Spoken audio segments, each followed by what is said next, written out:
Something walks whistling past my house every night at 3:03 am. Every night, no matter the weather, something walks down our street whistling softly. You can only hear it if you're in the living room or the kitchen when they walk by, and it always starts at exactly 3:03. The sound starts faint, somewhere near the beginning of the lane near the Carson place. We are towards the middle of the street, so the whistling moves past us before fading away in the direction of the cul-de-sac. When I was younger, my sister and I would sneak into the kitchen some nights to listen. Mom and dad didn't like that, and we'd catch hell if they found us out there, but they were never too hard on us, since we always stuck to the one big rule. Don't try to look at whatever was whistling. My neighborhood is a funny place. I've lived here since I was 6, and I love it. The houses are small but well kept, good sized yards, plenty of places to roam. There are a lot of other kids here my age. I turned 13 back in October. We grew up together and would always play foursquare in the cul-de-sac or roam around from back porch to back porch in the summer. This was a good place to grow up. I'm old enough to see it. And there's only the two strange things here, the night whistling and the good luck. The whistling never bothered me much. Like I said, I couldn't even hear it from my bedroom.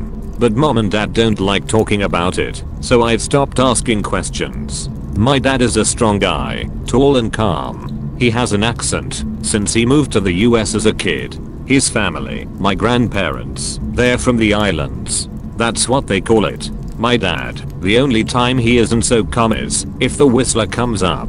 He talks a little quicker then, eyes move faster, and he tells us not to think about it so much and to always remember the one rule, the big rule. Don't try to look outside when the whistler goes past. Not that we could look even if we wanted. See, there are shutters on the inside of every window, thick pieces of heavy canvas that pull down from the top and latch to the bottom of the window frame. Each latch even has a small lock, about the size of what you'd find on a diary. My dad locks those shutters every night, before we all go to bed, and keeps the key in his room. My mom, I don't know what she thinks about the whistling. I've seen her out in the living room before at 3:03 when the sound starts. I could see her if I cracked my door open just an inch to peek. She's not out there often, at least I haven't caught her much, but once or twice a month I think she sits out there on our big red couch just listening. The whistler has the same tune every night. It's so awful. Da da da da da dum. Da da da da da dum. Remember how I said there are two odd things about where I live? Well, besides our night whistler, everyone in my neighborhood is really lucky. It's hard to explain, and dad doesn't like us talking about this part much either, but good things just seem to happen to people around here a lot. Usually, it's small things, winning a radio contest, or getting an unexpected promotion at work, or finding some arrowheads buried in the yard, you know, the authentic kind. The weather is pretty good, and there's no crime, and everybody's gardens bloom extra bright in the fall. A million little blessings, I've heard my mom say about living here. But the main reason we stay here, why we moved here in the first place, is my sister Nala. She was born very sick, something with her lungs. We couldn't even bring her home when she was born, only visit her in the hospital. She was so small, I remember, small even compared to the other babies. A machine had to breathe for her. We moved into our house here to be closer to the hospital. As soon as we moved here, Nala started getting better. The doctors couldn't figure it out. They chalked it up to whatever they were doing, but we all could tell they were confused. But my parents knew, even I knew, Nala getting better was just another of the million little blessings we got for living in our neighborhood. So that's why we stayed, even after we found out that for every small miracle that happens here every day, now and then some bad things happen. But they only happen if you look for the whistler. See, our neighborhood has a welcoming committee. They show up with macaroni casserole and a gift basket and a manila folder whenever someone new moves in. They're very friendly. 4 people showed up when we moved in 7 years ago. The committee made small talk, gave me a Snickers bar, and took turns holding Nala. It was her first week out of the hospital, so they were extra careful.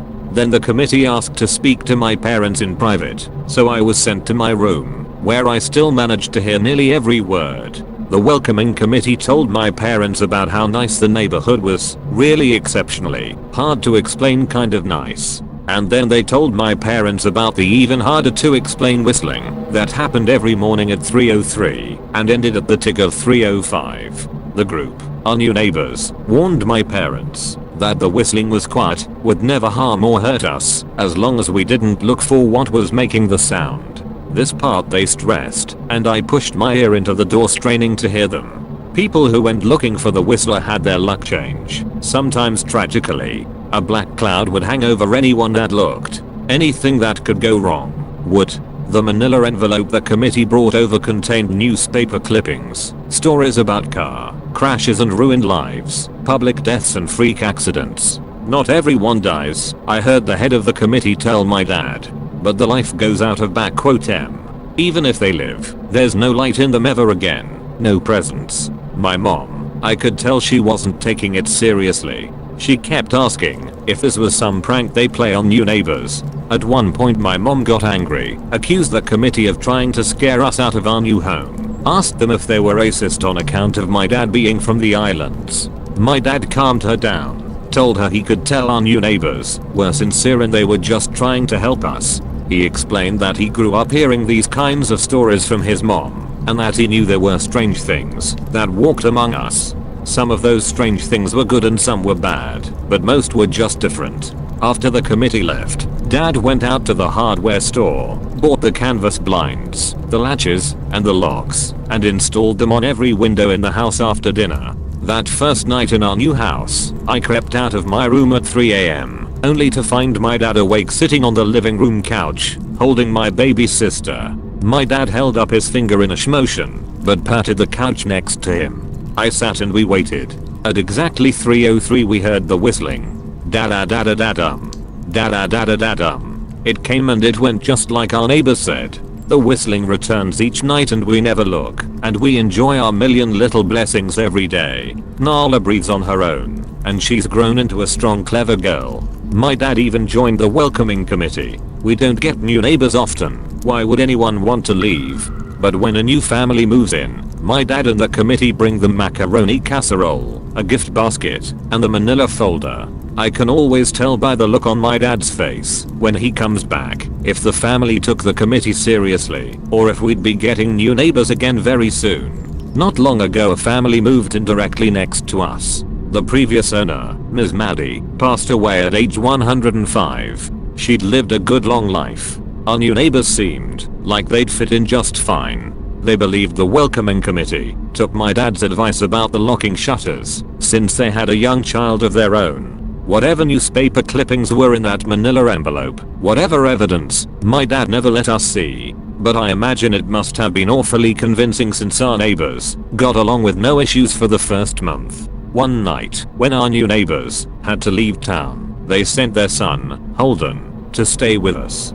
He was 12, a year under me in school. I didn't know him well before that night, but as soon as his parents dropped him off after dinner I could tell it was going to be a bad time. Do you know who is always out there whistling every night? Holden asked the moment the adults left the room. The three of us were sitting in the den, some Disney movie playing idly on the television. My sister and I exchanged a glance. We don't talk about that, I said. I think it's that weirdo that lives in the big yellow house on the corner. Holden said. Mr. Tolls, my sister asked. No way, he's really nice. Holden shrugged. Must be a psycho killer, then. Nala tensed. We don't talk about it, I repeated. Let's go in my room and play Nintendo. We spent the next few hours playing games, eating popcorn and then watching movies. A typical sleepover, but I could see Holden was getting antsy. After my parents had wished us a good night, locked the blinds, and gone to bed, Holden stood up from his beanbag and walked over to where Nala and I were sitting on my bed. Have you ever even tried looking? He asked. It's nearly time. Like most sleepovers, we'd conveniently ignored any suggestion of a bedtime. I was shocked to see he was right. It was almost 3 AM. I sighed. We don't. See, I can't even try to look, because my dad locks the blinds every night and hides the key, he continued, ignoring me. So does our dad, said Nala. No, replied Holden. No, he doesn't. You saw him do it, I said, a little sharper than I meant to sound. Holden grinned. Your dad locks the blinds, yeah, but he doesn't hide the key. He keeps it right on his normal keychain. So? I asked, worried I already knew what he would say next. Because I had noticed that my dad didn't bother hiding the key anymore after all of these years. Because he knew we took it seriously. So, after your dad locked up, but before your parents went to bed, I went to the bathroom. And on my way, I may have peeked into their room, and I may have seen your dad's keychain on his nightstand, and I maybe went and borrowed the key to blinds. Nala and I stared, and his grin only grew wider. You're lying, I said. Holden shrugged. You can check if you want.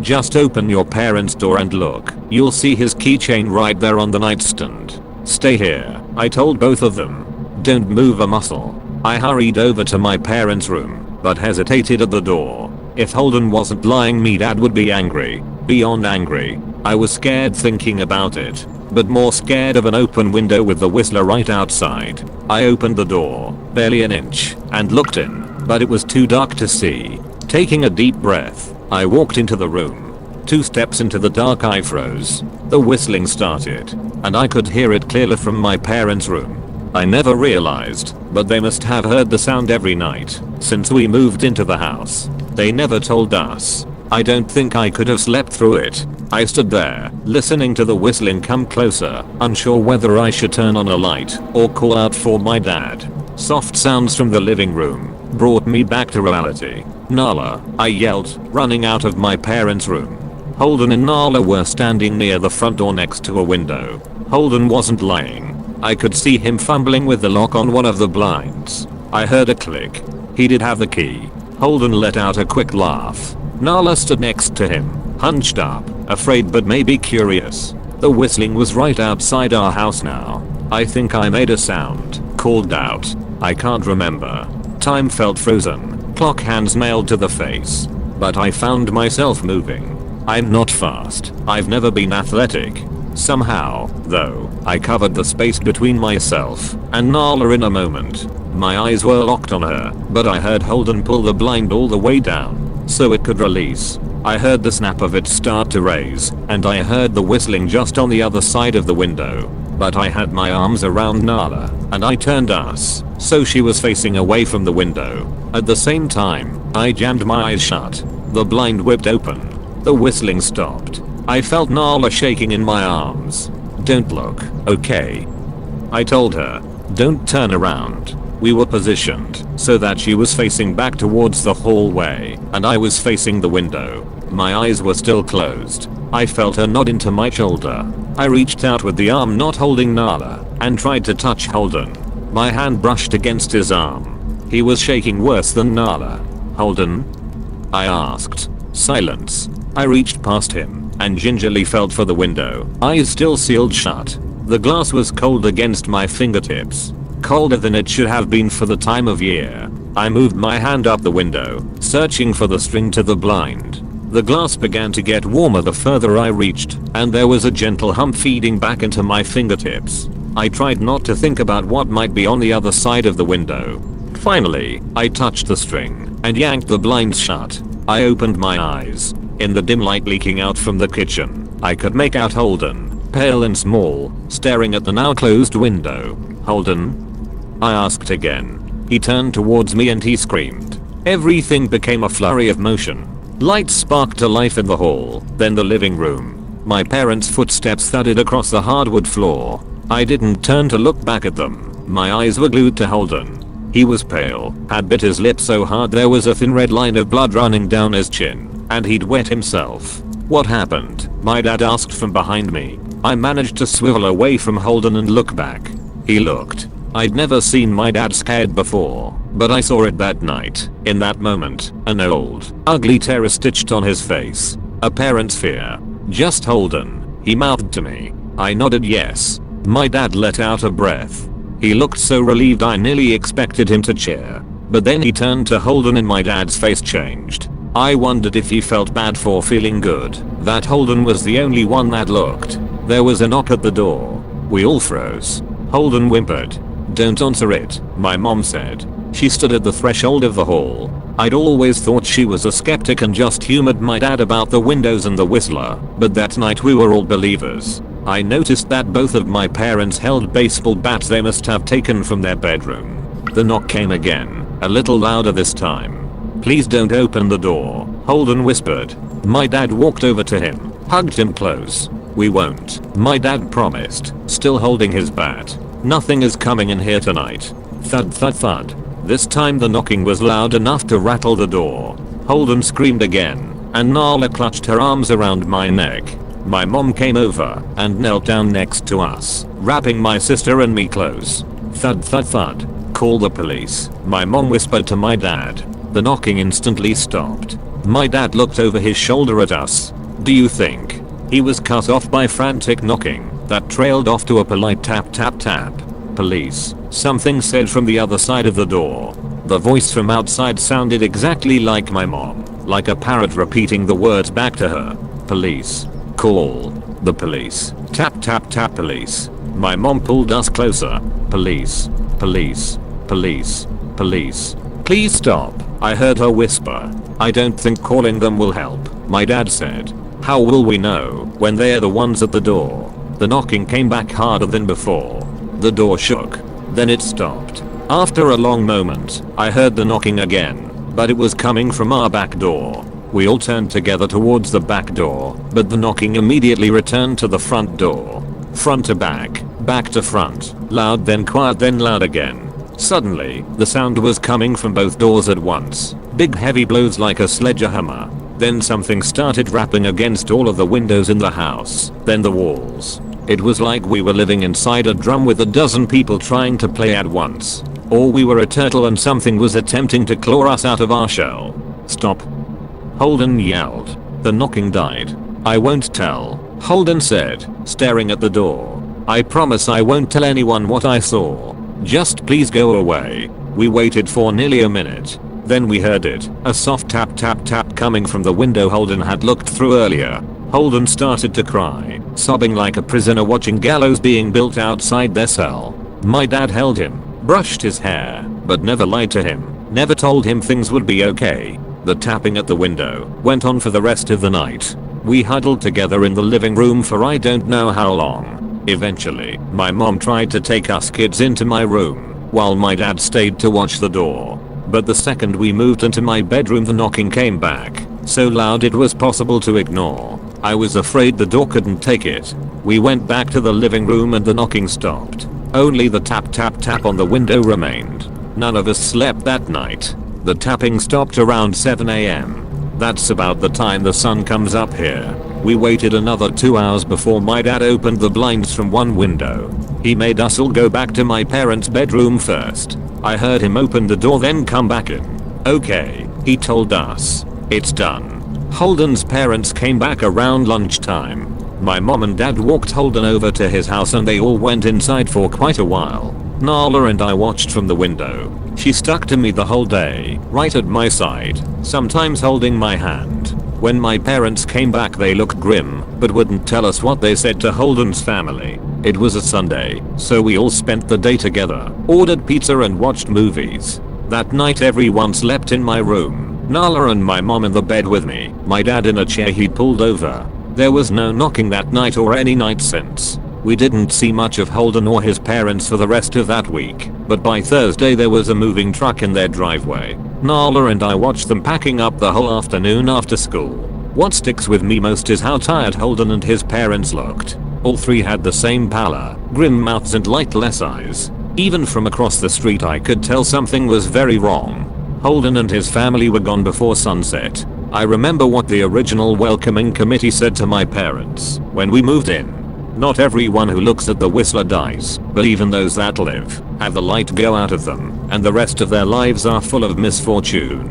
A million little tragedies." I think Holden's parents must have looked either to comfort him if they didn't believe or share the burden if they did. I watch Nala some days, happy and young and alive, and I wonder if I'd been slower if she'd looked out the window that night. Would I have looked too?